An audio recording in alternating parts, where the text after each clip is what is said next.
Howdy, folks. I'm back. I know you missed me, and this is a audio review of Rotten Reelz review number 4, I believe. Curiously enough, we'll actually be talking about something I wanted to watch, something I enjoyed watching, and would probably watch again. I know, it's a completely weird concept. It's a whole nother box of maddening cats. But, yeah, I thought I'd do something different.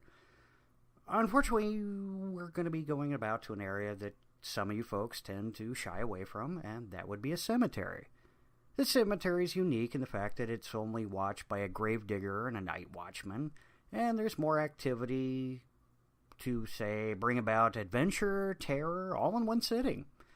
With the risk of losing his job, the undead overrunning the living, and in general making his life hell, Francisco de la Morte must handle these legion of flesh eaters with the assistance of his sidekick Nagi. This is Delamore de la Morte, a.k.a. Cemetery Man. See how easy that was to spell? Yeah. Ever vigilant in the cemetery of Buffalo Aurora, yeah, I refuse to believe that's actually a small village in Italy as well, it seems to have a nasty penchant, if you will, for corpses rising from their tombs. So De La Morte, portrayed by Robert Everett of Arthur the King, Duet for One, Pret-a-Porter, A Midsummer's Night Dream, The Unfortunate My Best Friend's Wedding, and Shrek 2, we have to establish that he has taken it upon himself as duties of night watchman to deal with the undead and bury them again. Aiding him in these very struggles of the unliving is his mute sidekick, Nyagi. And life goes on as dull as before, just, it happens to have roaming zombies. Now, some people simply return after the 7th day or 7th night of their death. De La Morte can't quite explain that, and as a whole, it's really not his concern as it's simply his job, as he views it, to bash in brains with a nice good old-fashioned walloping shovel to the skull, or putting a bullet through the head with homemade dum-dums, or hollow points if you prefer. De La Morte's only real friend is Marco, a clerk who constantly explains how long the paperwork will take to file in order for De La Morte to get an investigation going to figure out why the cemetery is as it is, so it's just easier to shoot him. And, they're still paying him, so it's all academic. So later on, at a funeral, De La Morte's heart just literally skips about 2 or 3 beats as this gorgeous young widow of a rich and older man, portrayed by Anna Falchi of Nell Constante, La Affaire, The Dragon Ring, Celluloid, Paparazzi, and Silent Night. Enchanted by her as she spends every day replacing the flowers of on her husband's grave, the two actually become interested in each other, but will it take it away from his duties that he is sworn to do?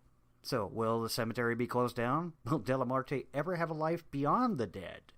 Will Nagi overcome his shyness? Will his muteness actually dissipate and he will have actually an astounding operatic singing voice? These questions you'll have to find out yourself. So, a few points of interest on this film right now. All the zombies, or returners, as they're referenced in this particular film, are all practical effects, and each and every one of them look different.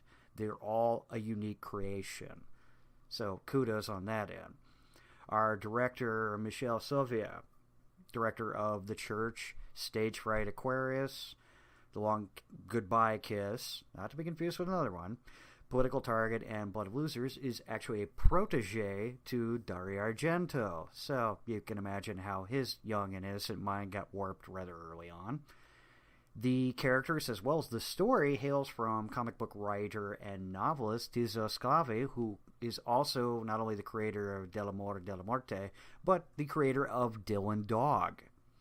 Yeah, trust me, if they'd kind of gone with those scripts, that would look pretty much like every issue of Hellblazer, John Constantine. A lot of people would be dying, and Dylan would be losing a lot of friends.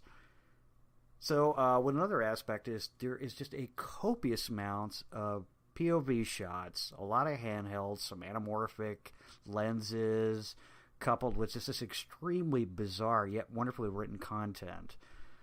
Oh, my God, the crane shots. Oh, yes, glorious. I would honestly recommend this for a completely different take on the zombie lore. Be advised there, parental units, there is a fair degree of nudity and sexual content as well, so may want to ask the little ones to vacate while you're watching this. Or you're going to have to explain an advanced study in human anatomy and physiology. All right, that's all I got. Again, if you guys have any suggestions for me to review a film, please, or TV series for that matter, please contact me on Facebook, Rotten Reelz Reviews. You can throw a shout out to Rotten Rambling On, also on Facebook. Hell, leave a comment here on YouTube. That's also good. Let me know if Sean should be getting in here and sitting through one of these. All right, take it easy, folks.